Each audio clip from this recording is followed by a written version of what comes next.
Wait,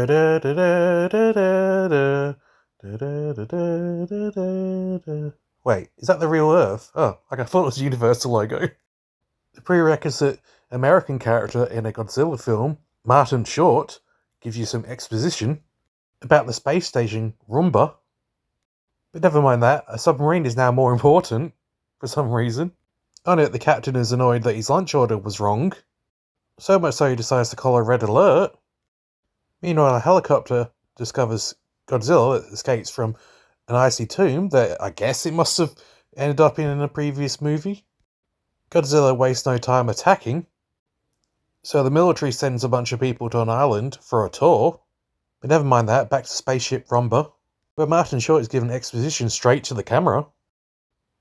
Back on the island, after the longest tour ever, through every part of the jungle, which takes a very, very, very long time, and of course a ritual by the natives, King Kong finally appears. Wait, that's not King Kong, that's like Octopus. Lord Octopus, I guess? You see, who would want King Kong in a King Kong vs. Godzilla movie? Obviously King Kong thought the same thing, because he suddenly arrives. He mistakes Lord Octopus for a hat, which he decides he doesn't like the look of. So he decides instead he wants to play catch with it, very, very badly, throwing a bigger rock at each time.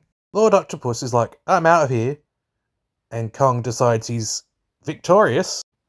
Meanwhile, at a Japanese infomercial, there's a fight over what they should have for lunch. Godzilla, already having his lunch, decides to go for a walk. It must have been a long walk, because by the time he discovers King Kong, it's daytime, and they start running towards each other like lost loves. I guess Godzilla's more into it than Kong, because as he chases after him, Kong just walks off, confused and nonchalant. Godzilla gets lost, looking for Kong, where he can't find him anywhere. The Rumba space station continues to film its This Is Spinal Tap style documentary where they look at the camera all the time for some reason. King Kong returns, like he's running away from a ghost, which I guess is hungry work, because he decides to chew down on the power lines. Also, this movie is apparently just a King Kong movie now, right down to him climbing a building and kidnapping a woman. Kong is on top of the world until the sky starts falling in, and he decides to have a nap because holding the movie on his own is tiring. He is airlifted out of there because apparently they have the equipment and the right planes to lift King Kong, who they never even met before this point. On the way to the lab, Kong wakes up and discovers Godzilla and escapes. They decide to have a game of chasey, because why would you have Godzilla and King Kong actually fight in a versus movie?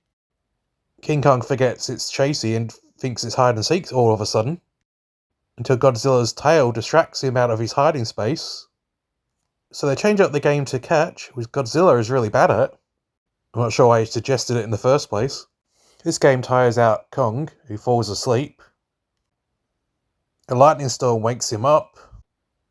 Kong and Godzilla have a kind of dance fight, which starts to get heated, literally, until they both disappear into the ocean.